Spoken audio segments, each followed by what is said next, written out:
Cleansed of God, nothing is unclean. Acts chapter 10 and verse 15. But the voice spoke again, do not call something unclean if God has made it clean. Prejudice is part of human life. The text describes the prejudice that Peter had towards the non-Jewish people. They called them the Gentiles or the pagans. Peter was staying at the house of Simon the tanner, and he was hungry, waiting for his meal. He was in the upstairs room and fell into a trance due to his hunger. While in trance, he saw a sheet with all kinds of unclean animals, and God suggested him to kill and eat. This vision came to him 3 times, and Peter declared to the Lord that he never ate unclean animals and it would defile him.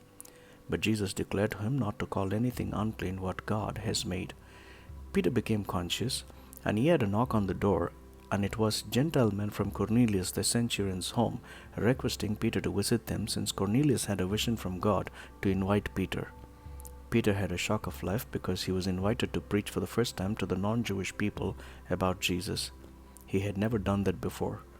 To him, it was an issue not to associate with people who were lower than him.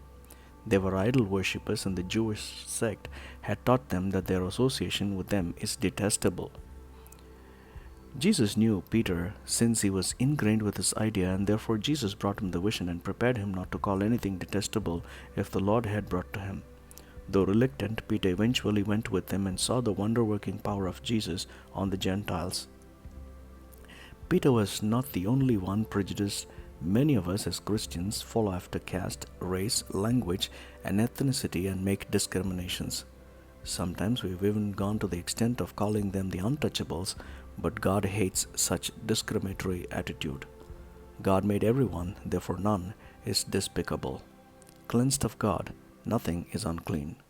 Amen.